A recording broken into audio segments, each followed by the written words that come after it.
우리가 지금까지 이야기 나눈 코메니우스, 로크, 루소, 그리고 이제 페스탈로치, 프레벨은요, 우리가 지금부터 이야기 나눌 학자들의 어떤 토대가 또는 그들에게 영향을 준 대표학자들이 됩니다.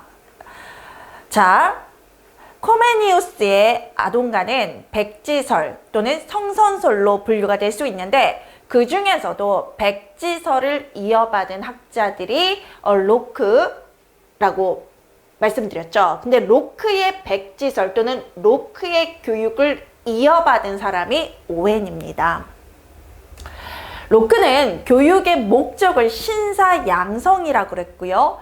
그들은 신사로서의 본성을 타고나기 때문에 그들에게 기본적인 어떤 습관을 교육해서 지덕체를 갖춘 인간으로 성장시키는 것이 필요하다라고 얘기를 하거든요.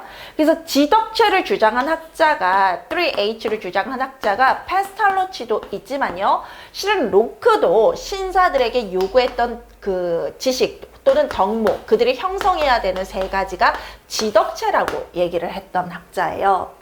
그런데 로크의 교육에서 약점 한 가지가 이 지덕체를 신사라는 사람들 또는 귀족계층 가진 자들을 위한 어떤 그 능력, 그 다음에 그들을 위한 교육을 했다라는 거죠. 이것을 모든 사람들을 위한 교육, 이미 뭐 신사계층이나 귀족계층이나 이런 사람들은 지덕체를 교육받고 있기 때문에 이것을 일반 사람들 또는 빈민 아동들을 위해 가르치고자 했던 사람이 오웬이라고 생각하시면 돼요. 근데 오웬은 이 지덕체라는 능력의 형성을 이런 식으로 표현했어요. 성격 형성이라고. 이 지덕체를 갖춰서 신사로 양성해야 된다라고 주장한 것이 로크라면, 신사라는 것이 귀족계층이나 특별계층을 가르치는 용어였기 때문에 그게 아닌 일반 아이들과 빈민 아이들을 위한 교육을 주장하면서 성격 형성이라는 얘기를 한 거죠. 그런데 이 성격 형성이라는 것도 오웬이 로크의 백지설을 이어받았기 때문에 가능한 거예요. 한마디로 백지 상태, 깨끗한 상태니까 선도 없고 악도 없는 상태이기 때문에 이 아이들에게 올바른 성격을 그려주자, 형성하게 해주자. 그게 성격 형성이거든요. 그리고 선생님, 당시의 귀족계층은요, 가족 교육을 받았어요. 한마디로 귀족은 귀족을 가르치는 거죠. 귀족은 귀족에게 교육받는 거기 때문에 가문의 교육이었어요. 각각의 가문마다 자신들의 자손을 가르치기 위해서 가정교사를 고용해서 교육을 시켰고, 또 아버지가 아들을, 어머니가 딸을 교육, 그래서 가족, 그 가문에 대대적으로 내려오는 어떤 교훈들이나 또는 지식들을 후대에 전파를 했죠. 그렇기 때문에 귀족 교육은 그들만의 교육이 될 수 있었던 거예요. 그런데 오웬의 교육은 귀족 교육이 아니라 일반 아이들이나 빈민 아이들을 위한 교육이잖아요. 그럼 모든 사람들 또는 이제 그 계층을 위한 곳이 학교라는 기관이에요. 오웬은 성격 형성 학교를 세워요. 그래서 선생님, 로크가 세운 학교, 로크의 교육기관 혹시 알고 계세요? 모르고 계시죠? 들어본 적 없으시죠? 이상하지 않아요? 코메니우스도 코메니우스도 들어본 적은 없구나. 그리고 이제 로크나 루소는 뭐 실천가가 아니니까 들어보신 적이 없으시죠? 근데 코메니우스는 실은 학교라는 기간을 했어요. 그래서 이제 들어보셨겠구나. 모국어 학교, 어머니 무릎 학교 이런 것들을 들어보셨겠구나. 근데 로크와 관련해서는 우리가 학교라는 걸 들어본 적이 없잖아요. 코메니우스의 어떤 학교는 어머니의 무릎 학교, 모국어 학교, 그 다음에 라틴어 학교, 대학이라는 학교 체계가 있거든요. 그 다음에 루소는 애초에 이제 약간 이상적인 사람이었어요. 그래서 이렇게 풍류가였기 때문에 교육 이론도 없고 실천도 없고 교육 어떤 철학 관념만 있어요, 원래. 근데 이제 뭐 교육 실천관 아니니까. 근데 로크는 교육을 실제로 행했던 사람인데, 책도 쓰고 이랬던 사람인데, 학교를 세웠다. 로크의 교육기관이 있다. 이런 말 들어보신 적 없으시죠? 그 다음 페스탈루치 같은 경우도 빈민학교가 있었고, 포레벨도 유치원이라는 교육기관이 있었는데, 로크가 세운 교육기관은 없잖아요. 왜 그럴까요? 그렇게 교육 이론가고 쓴 책들도 있는데, 로크는 기족교육 또는 신사교육을 하면서 기족이나 신사들이 받는 교육은 학교가 아니었던 거예요. 가족이 그 가문에서 대대적으로 이어지는 교육이었던 거예요. 가정교사를 채용해서. 그래서 이 사람은 교육기관을 설립하거나 그러진 않았어요. 그런데 이것을, 이 로크의 어떤 교육 철학이나 어떤 교육적 이론을 일반 사람들이나 빈민가들에게 전파하려고 노력했던 사람, 거기에 영향을 받은 사람이 오웬이니까 일반 사람들을 위해서 학교를 지은 거죠. 그게 성격 형성 학교예요. 성격 형성 학교는 0에서 18세를 위한 학교고요. 이 중에서 0에서 5세를 위한 성격 형성 학교가 유아학교예요. 그래서 선생님들이 가끔 유아학교와 성격 형성 학교의 차이를 모르겠어요. 뭐가 달라요? 이렇게 말씀하시는데, 이 유아학교는 성격 형성 학교에서 성격 형성 학교의 부속학교였어요. 한마디로 우리도 지금 교육기관을 보면 유치원이 있고 초등학교가 있고 중학교가 있고 고등학교가 있잖아요. 그런데 여러분들 초등학교 중학교가 같이 있고 유치원과 초등학교가 같이 있고 중학교와 고등학교가 같이 있는 거 보셨죠? 이 초, 중, 고등을 모두 가르치는 학교가 성격 형성 학교예요. 0에서 18세까지. 그리고 이 성격 형성 학교에서 유치원에 해당하는 거, 이게 유아학교였던 거예요. 그러니까 이 유아학교는 성격 형성 학교의 하나의 부속기관이었어요.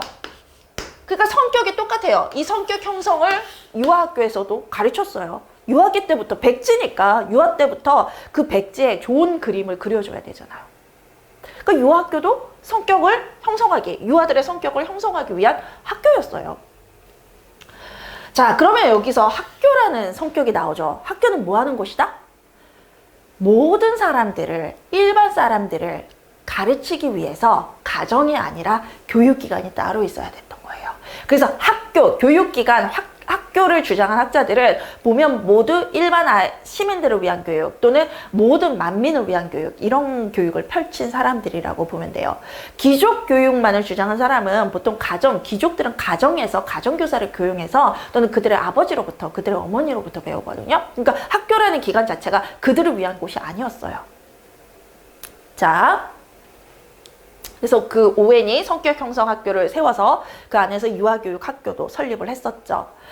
그럼 우리 루소의 영향을 받은 또 다른 학자는 없을까요? 있어요. 엘렌 케이라는 학자가 루소의 영향을 받았어요. 루소의 성선설, 루소의 소극적 교육, 루소가 주장한 모든 교육을 주장한 사람이 엘렌 케이예요. 엘렌 케이는 여성학자 또는 문학자, 그리고 그러면서 아이들의 인권을 위해서 노력했던 사람인데요. 이 엘렌 케이는 20세기에 루소의 교육을 전파시키려고 했던, 루소의 교육을 따르고자 했던 사람이거든요. 그리고 20세기는 아동의 세기라고 얘기를 하면서 아이들의 인권 또는 아동 존중 사상을 위해서 노력했던 사람이에요. 교육적으로 어떤 교육 프로그램이라던가 교육 철학이 남아져 있다라기보다는 아이들의 인권을 위해서 노력했던 사람. 20세기가 아동의 세기라고 주장했던 것처럼 아동이란 존재를 우리 세상의 어떤 중심으로 봤던, 정말 아이들의 사랑하고 아이들의 인권을 위해서 노력했던 여성학자예요. 교육적으로 남겨진 건 100% 루소와 동일해요. 그래서 엘렌 케이 문제가 나오면 그냥 루소의 교육 철학, 교육 이념으로 그냥 푸시면 돼요. 100% 동일해요. 그리고 우리 프레벨 프레벨의 영향을 받았던 학자들이 있는데요. 바로 맥밀란 자매거든요. 이 맥밀란 자매는요, 한 명은 교육을 공부하고 한 명은 의료, 간호를 공부해요. 그러면 교육과 의료가 만났어요. 그쵸? 교육과 의학, 간호학이 만나서 뭘 했을까요?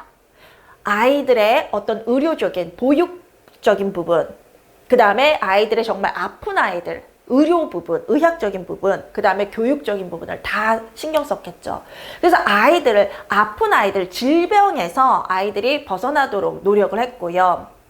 그 다음에 아이들이 굶주리지 않도록 했고, 그 당시에 아이들이 질병에 노출이 되는 이유가 잘 씻지 않아서, 가정에서 물이라는 것도 귀하고 그랬을 거잖아요. 그래서 잘 씻지 못해서라고 해서 이들의 교육기관이 유아학교거든요. 이들의 교육기관도 유아학교라고 부르는데, 이 유아학교라는 곳에서 아이들의 몸을 다 씻겨주고, 아이들을 먹이고, 그 다음에 어떤 간호, 이 아이들의 아픈 아이들을 치료해주고, 그리고 보호하면서, 양육하면서 교육까지 실천했던 그런 학자들이에요.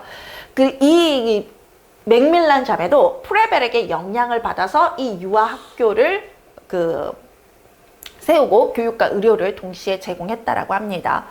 자, 그 다음에 선생님, 우리 프레벨, 몬테소리도요, 이 프레벨의 교육 또는 루소의 교육, 페스탈로치의 교육, 이 코메니우스, 루소, 페스탈로치, 프레벨로 내려오는 이런 라인에 있는 학자거든요. 여기에 영향을 받은 학자거든요. 근데 이 코메니우스, 루소, 페스탈로치, 프레벨의 어떤 공통점들이 뭐냐면, 코메니우스도 뭐 씨앗이 있다 그랬지만 어쨌든 성선설로 평가되기도 하는 학자잖아요. 아이들의 마음에 그래 선한 마음으로 클 수 있는 씨앗이 있다. 선한 존재로 클 수 있는 아이들로 봤죠. 그리고 뭐 코메니우스의 백지설이 말씀드렸지만 당시에 성악설과 대치되는 아동 존중의 개념이라고 말씀드렸어요. 그걸 이어받은 루소 아이들을 선하다고 본, 아이들을 존중하는 사람이었죠. 페스탈로치도 마찬가지예요. 물론 아이들의 마음에는 선뿐만 아니라 악도 있다라고 했지만 그래도 선이라는 게 존재하는 아이들을 귀한 존재로 봤던 학자고요. 프레벨은 말할 것도 없습니다. 신의 본성을 아이들이 가지고 있다라고 했는데, 신성을 가지고 있다고 했는데, 아동들을 신과 동일한 존재로 봤는데 그들을 얼마나 귀하게 여겼을까요? 그 라인에 있는 한 명의 학자가 몬테소리라고요. 그럼 몬테소리가 아이들에게 제한된 자유를 주려고 했을까요? 절대 아니에요. 그리고 그 제한된 자유라는 비판이잖아요. 프레벨도 받았어요. 한마디로 듀이 킬패트릭 진보주의자가 몬테소리만 또 비판한 거 아니라 몬테소리에게 가한 비판을 프레벨에게도 했어요. 왜요? 프레벨의 음물 있잖아요. 이 음물, 신의 선물이라고 부르는 이 교구 있잖아요. 이 교구의 사용법이 있는 거 알고 계세요?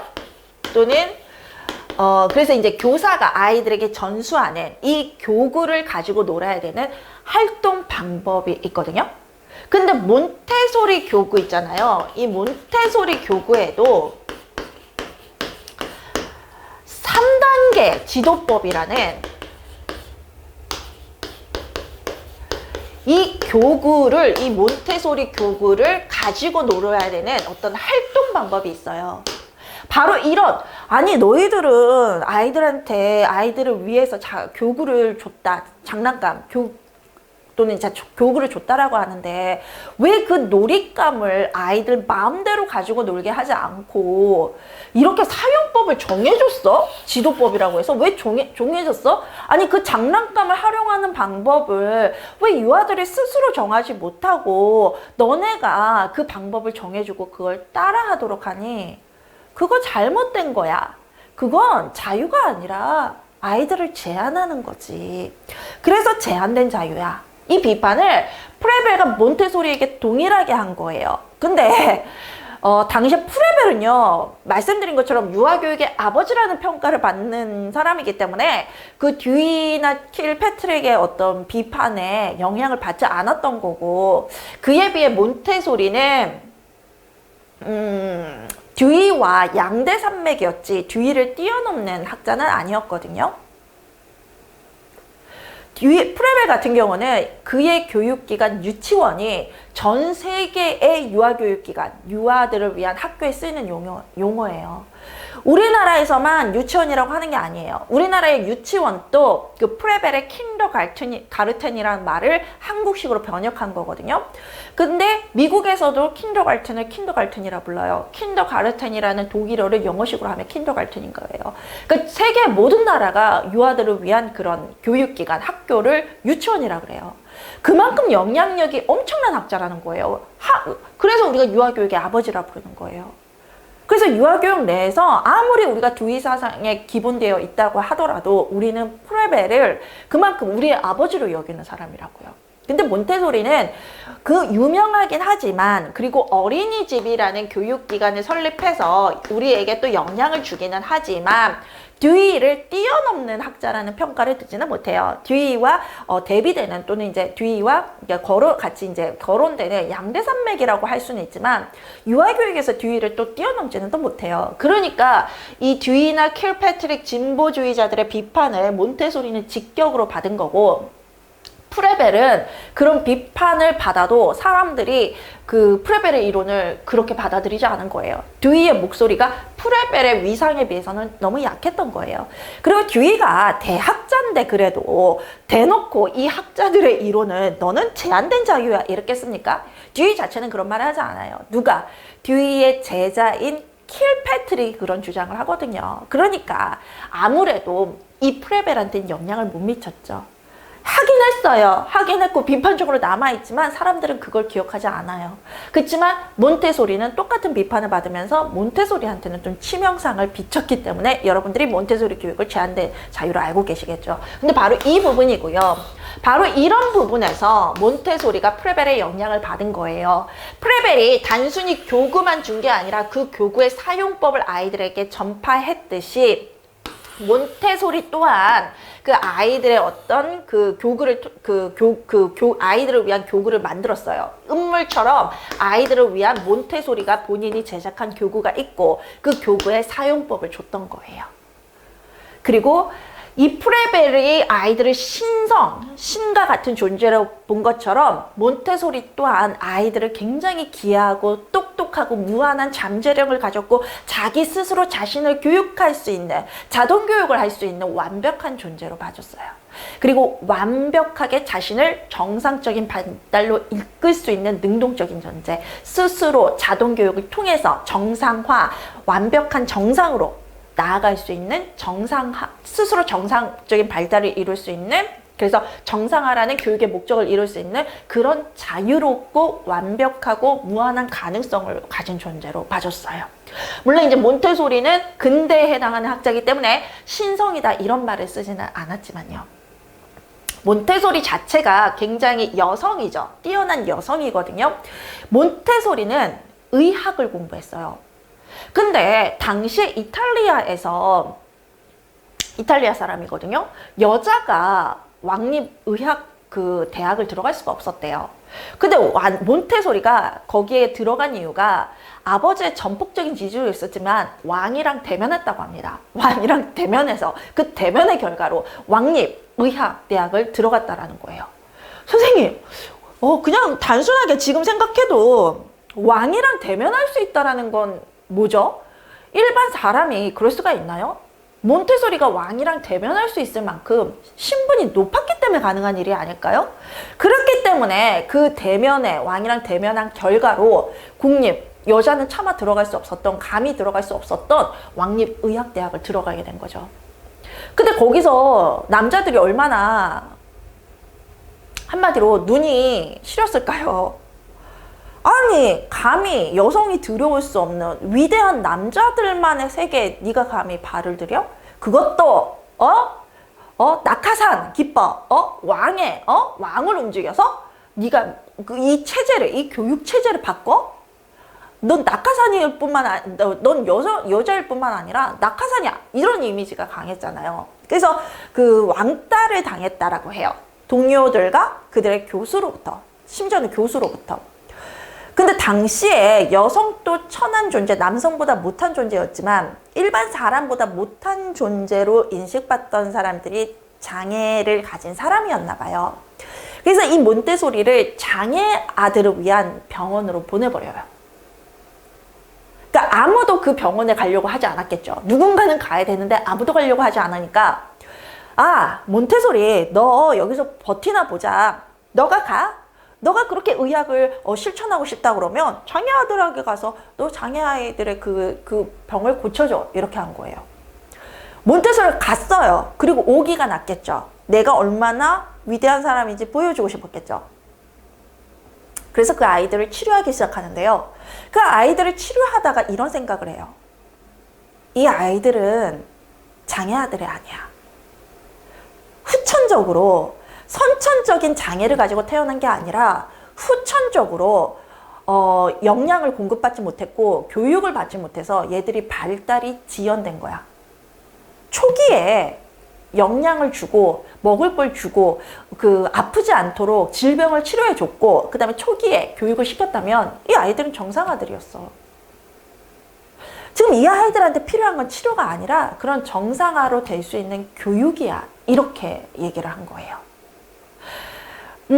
정말 선천적인 장애를 가진 사람들도 있겠죠. 세상에는 그들도 우리의 일부 아니겠습니까? 우리와 같은 동등한 존재 아니었겠습니까? 그런데 몬테소리가 보기에는 그런 선천적인 장애를 가진 존재보다는 후천적으로 정상적인 아이들이 발달이 지연돼서 마치 장애를 가진 사람처럼 보이는 경우가 더 많았다라는 거예요. 당시에 빈민 아이들이랑 일반 아이들이 먹지 못하고 교육받지 못해서 보호받지 못해서.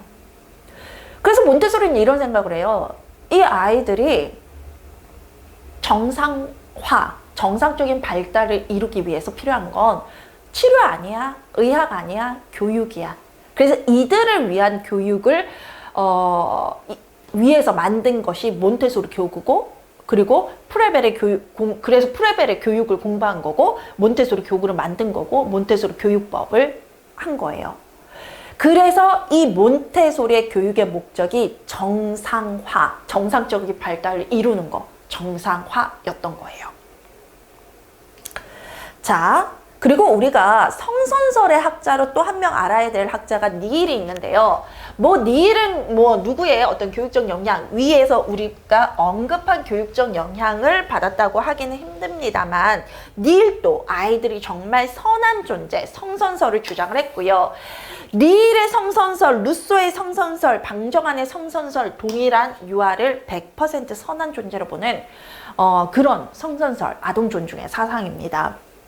니일은요, 아이들은 굉장히 깨끗하고 선한 존재이기 때문에 우리 성인이 규칙이나 규범을 가지고 이 아이들을 통제할 필요가 없다라고 했어요.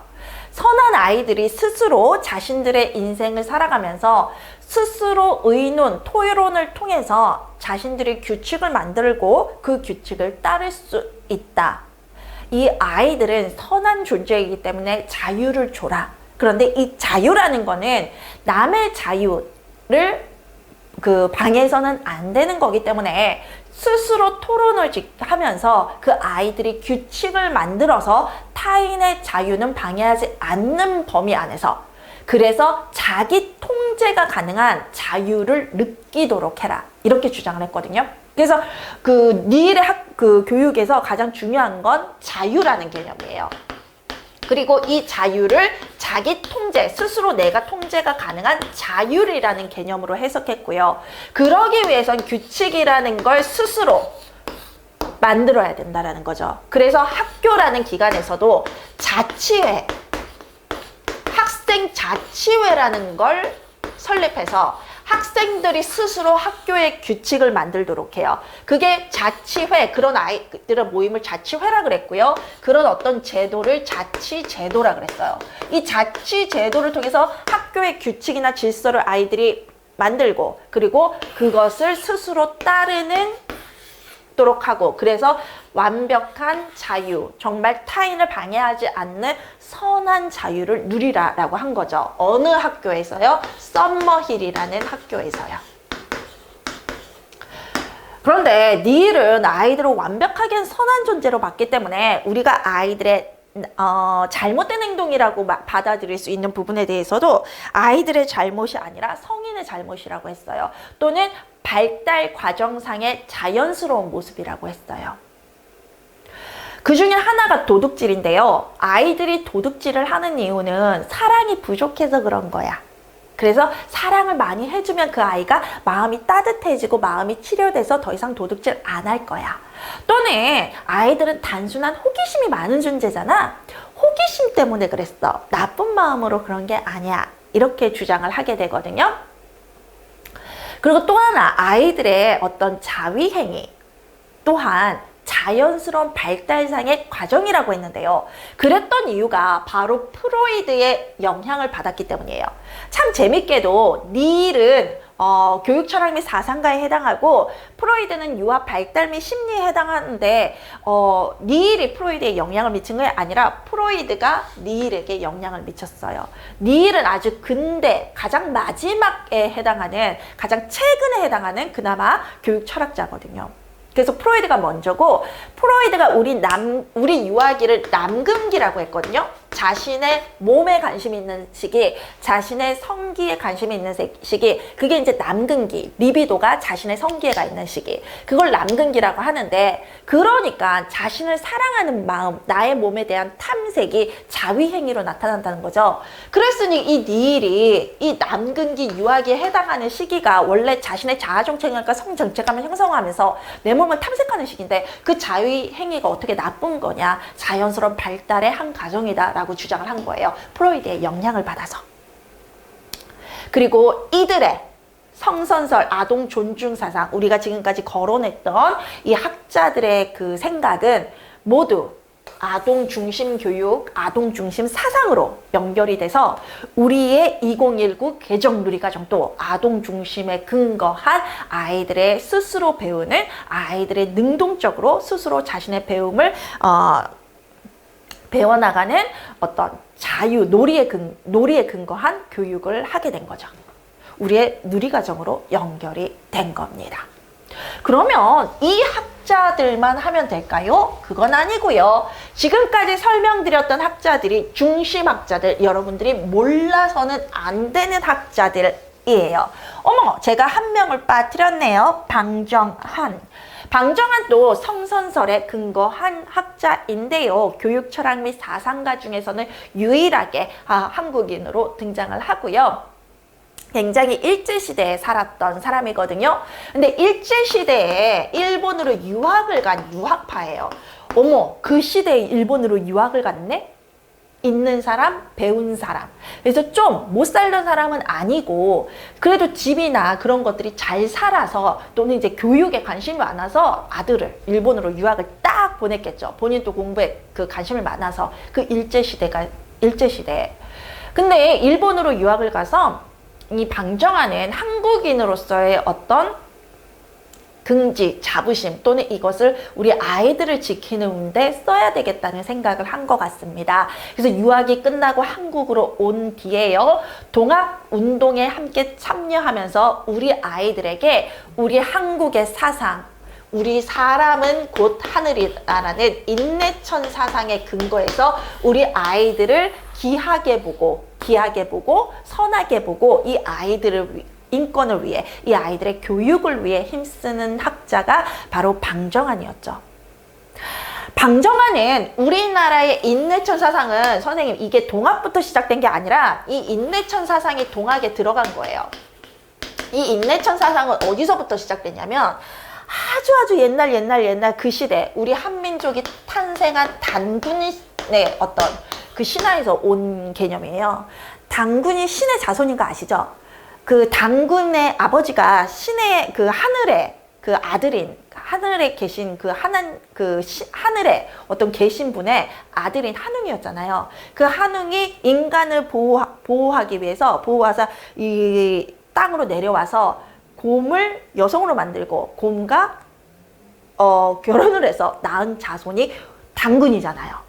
그러니까 하늘에 계신 그분의 손자인 거예요. 오, 신의 손자. 그리고 그 단군이, 그 신의 그분이, 손자, 그 귀하신 분이 우리 이 한민족의 첫 조상이라고요. 신의 아들이었어요. 신의 손자였어요. 신의 손자.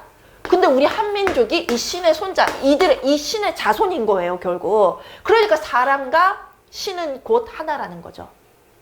그래서 이 인내천 사상이 사람과 신은 곧 하나다라는 게 이 당군에서 내려온 우리나라의 교육 근본 사상이에요. 교육 사상도 아니고 우리 한민족의 자부심이에요. 그 인내천 사상이 근거해서 동학 운동이 시작됐고요. 인내천은 사상이에요. 관념, 신념. 그 다음에 동학은 운동이에요. 촛불운동 혹시 기억나십니까?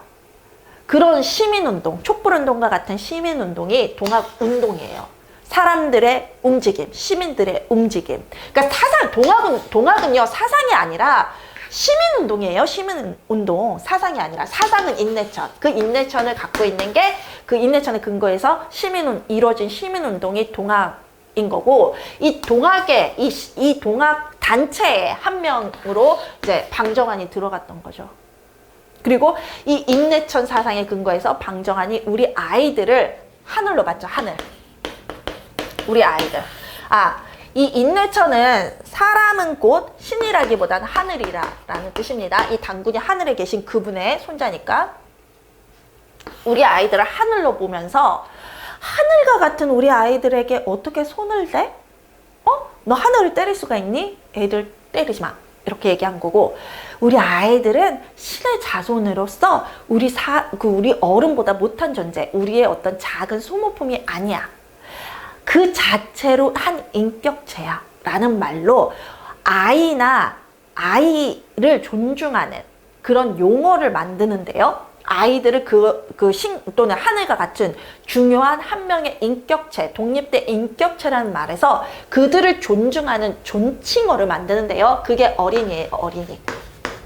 이 어린이가 애놈, 이런 아이들을 조금 이렇게, 존중하지 않았던 용어에 대한 반성으로 아이들이 정말 귀한 존재다. 아이들에게 존대를 해주기 위한 그들의 어떤 존칭어가 어린이에요.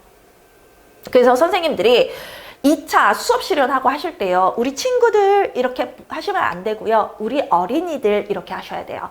그 선생님이 우리 친구들을 우리 어린이로 바꿔주면서 내가 이 한 명의 아이들을 얼마나 소중하고 귀한 존재로 대하는지를 그 면접관한테 보여줄 수 있는 거거든요.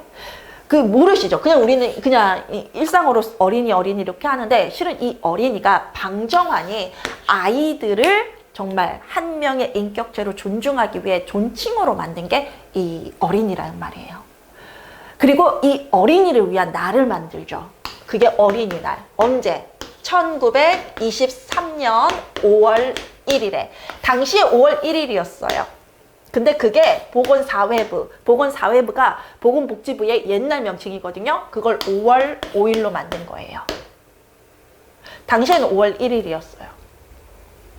그리고 이 1923년에 아이들의 권리를 위해서 아동 권리 공약이라는 선언문을 만들어요.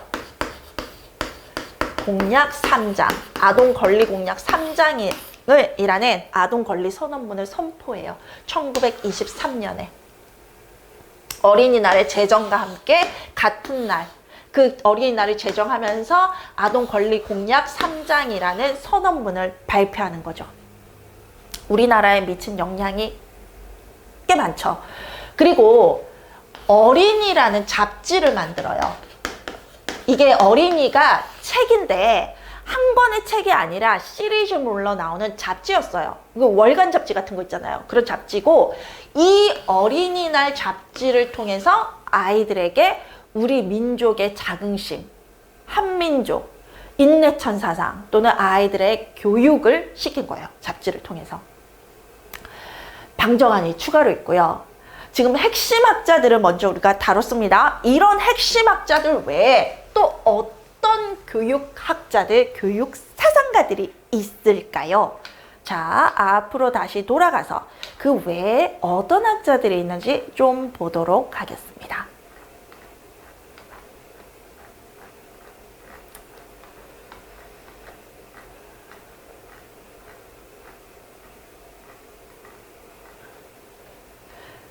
자, 처음에 우리는 코메니우스로부터 시작되죠. 그리고 로크와 루소에 대해서 배웠습니다. 그쵸? 그런데 이 코메니우스의 사상을 당시의 시대적 흐름, 교육 시대적 철학적 흐름으로 보면 이 코메니우스의 사상은 실학주의에 해당이 돼요. 왜냐하면 코메니우스는요, 관찰 가능한 것을 가르쳐야 된다. 눈에 보이는 것을 가르쳐야 된다. 아이들이 직접 만지고 경험할 수 있는 걸 가르쳐야 된다라고 했거든요. 그런 교육적 생각을 합자연의 원리 또는 자연주의 교육이라고 하면서 얘기해요.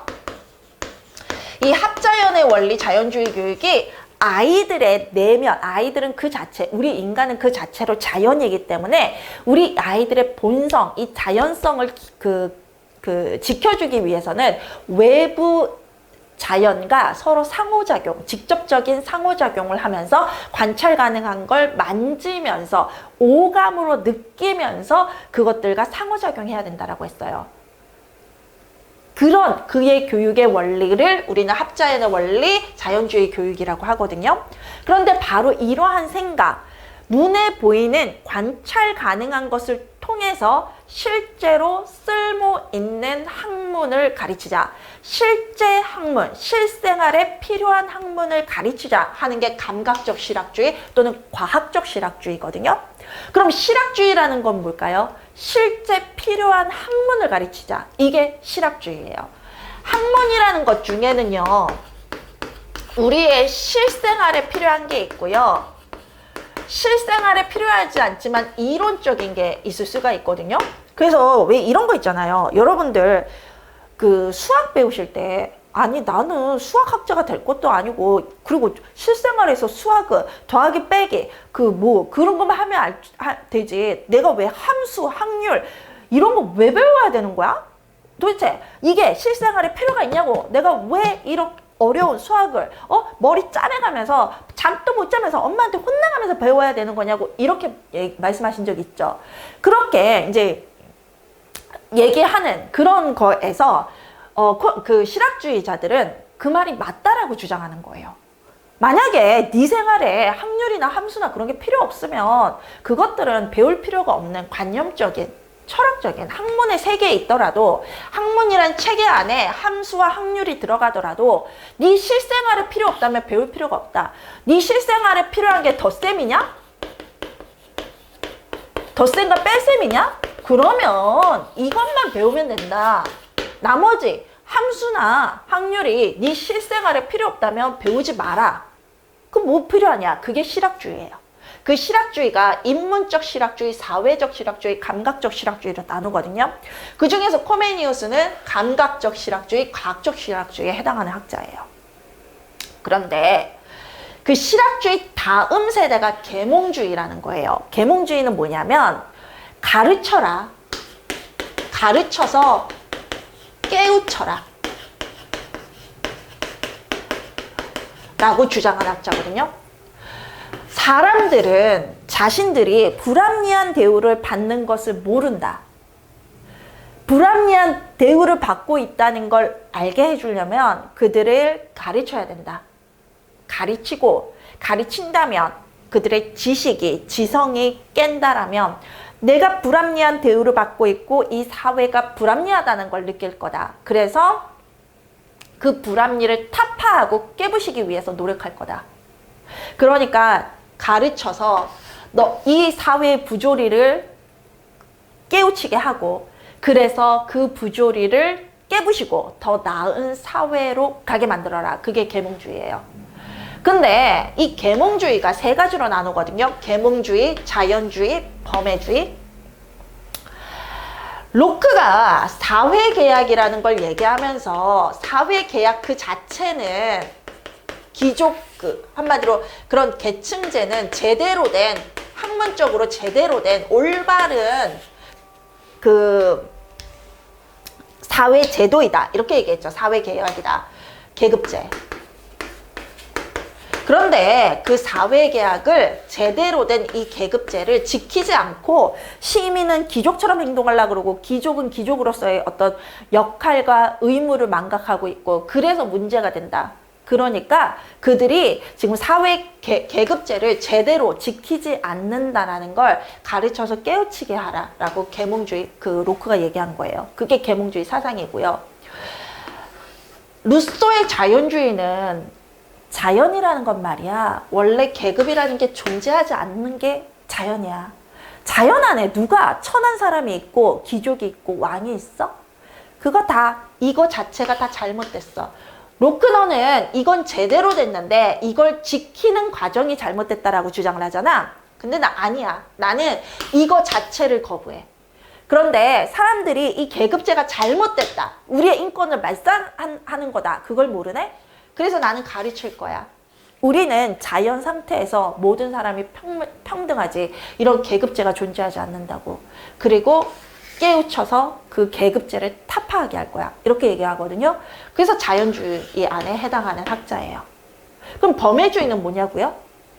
이 범해주의는 계몽주의와 자연주의의 영향을 받아서 바제도우라는 학자가 주장한 이론인데요. 모든 사람을 사랑하라 그랬어요. 모든 사람을 사랑하라. 이들을 사랑하는 하나의 방법으로 가르쳐서 깨우치라. 그래서 모든 사람을 사랑하는 그런 이상적인 곳으로 만들어라 라고 한 거예요. 그래서 결국은 계몽주의와 자연주의의 영향을 받아서 범해주의가 모든 사람을 사랑하니까 모든 사람에게 교육을 시켜라. 이 범해주의를 범해학교라는 곳에서 실천한 겁니다. 바제도우가 만든 교육적 사상이고요. 바제도우의 교육기관이에요. 범해는 모든 사람을 사랑하라 라는 뜻을 가지고 있어요. 사랑하는 모든 사람에게 교육이라는 걸 시켜서 그들이 사랑받고 존중받고 평등하게 생활할 수 있도록 한 거죠. 이 계몽주의, 자연주의, 범해주의가 모두 계몽주의에 해당이 돼요. 그래서 선생님 잘 보셔야 되는 게 루소도 계몽주의에 들어가는 건 맞아요. 큰 틀의 계몽주의에 들어가거든요. 근데 그래서 문제가 이렇게 나올 수 있어요. 로크, 루소, 바제도우 모두 계몽주의 학자다. 맞는 말이에요. 또 이렇게 나올 수도 있어요. 로크는 계몽주의고 루소는 자연주의고 바제도우는 범해주의다. 그렇게 나올 수도 있어요. 그것도 맞는 말이에요. 왜 맞는 말인지 표로 보니까 한눈에 보이죠.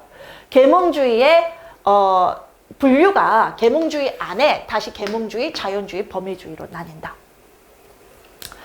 자, 그러면 우리가 바제도우라는 한 명의 학자를 더 알았네요. 그러면 또 어떤 학자들이 있을까요? 선생님들 잘 알고 계시죠? 오웬이라는 학자는 로크의 교육사상을 이어받은 학자다라고 앞에서 말씀을 드렸죠. 그런데 우리는 오베른이라는 학자를 한 명 더 알아야 되는데요. 오베른이 프랑스에서 산업혁명 시대에 아이들을 보호하면서 교육을 했던 사람이거든요. 이런 오베른의 교육기관을 우리는 편물학교라 그래요.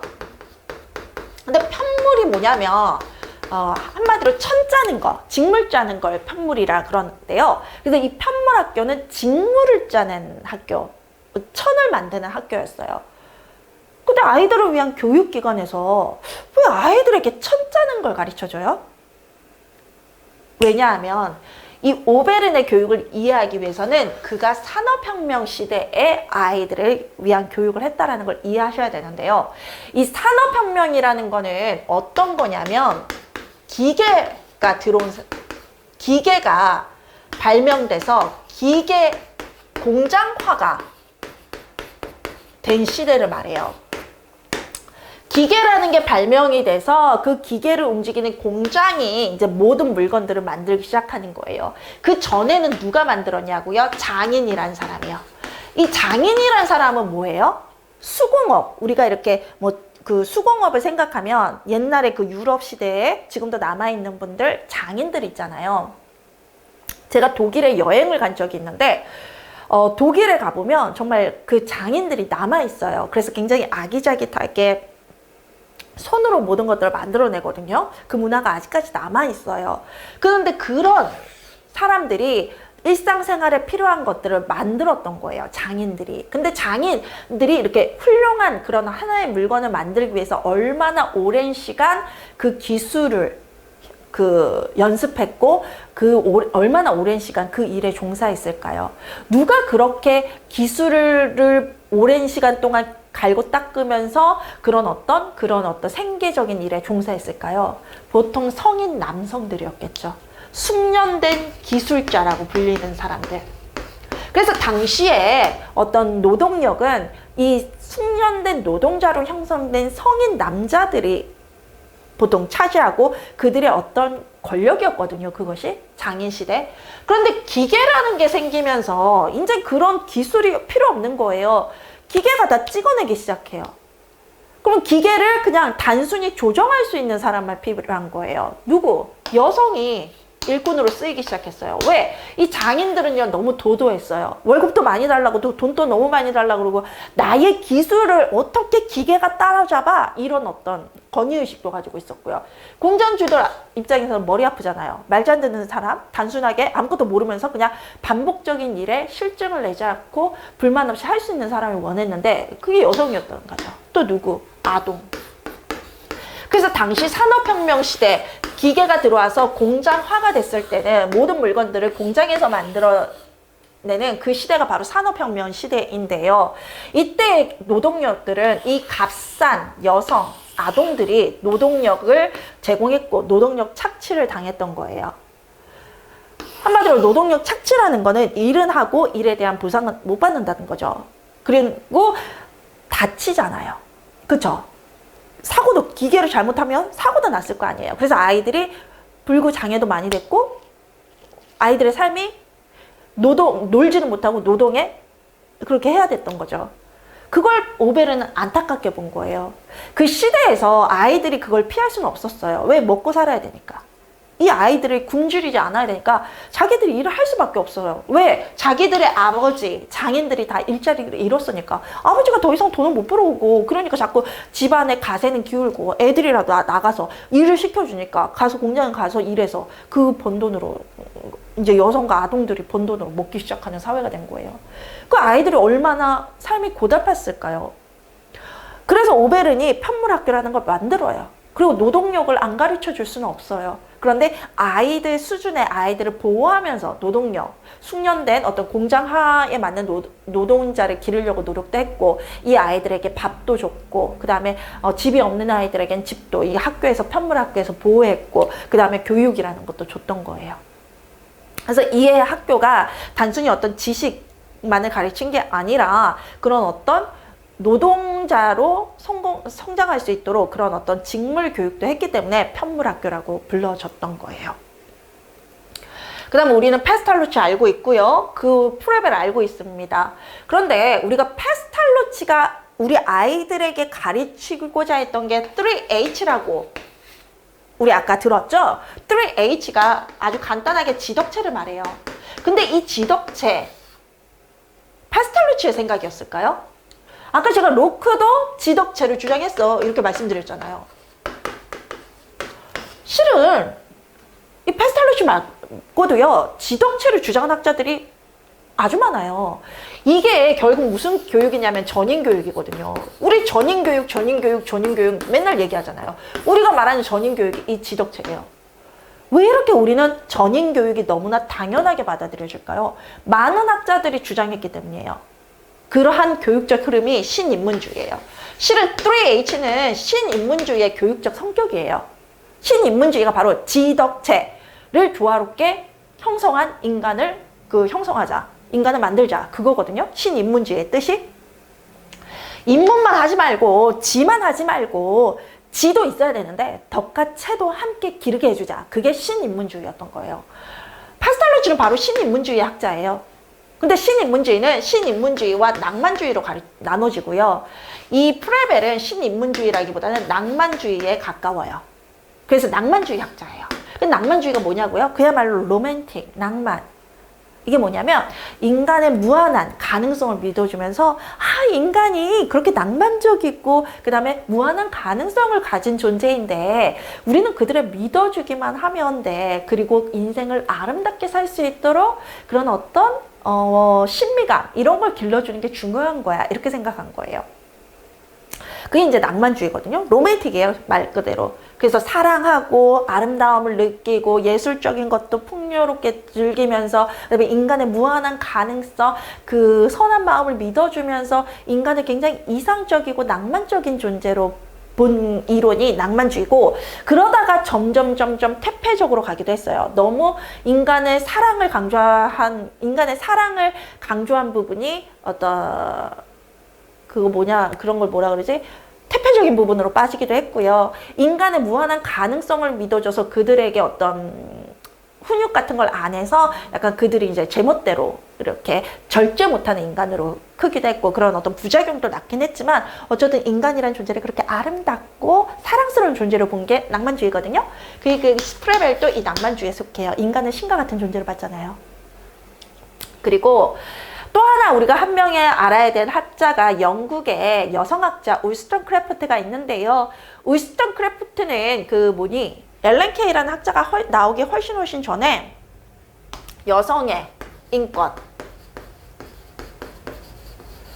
교육을 주장했던 사람이에요. 여성학자예요. 페미니스트라고 부르셔도 돼요. 여성학자면서 여성도 남자만큼 동등하게 그 존중을 받아야 되고, 여성을 교육해야 된다. 여성을 교육해야 그들의 딸을 가르치고 그들의 자녀를 가르치고 또 다른 사람의 자녀를 가르치지 않냐. 그래서 자신의 딸을 가르치고 다른 사람을 위한 교사로도 이들이 활동할 수 있다. 여성이라는 존재를 그렇게 활용해야 된다.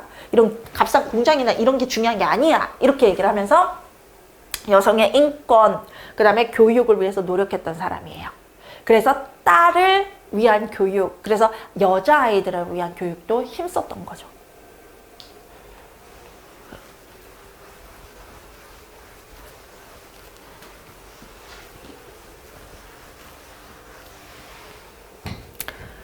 자, 그리고 근대로 넘어가면 너무나 많은 학자들이 있는데요. 우리가 알아봤던 방정환이나 리일이나 몬테소리 외에도 잠깐 언급했던 듀이, 슈타이너, 맥밀란 자매, 엘렌 케이 알아봤었죠? 이런 학자들이 더 있어요. 요 학자들에 대해서는 3교시에 뵙도록 하겠습니다.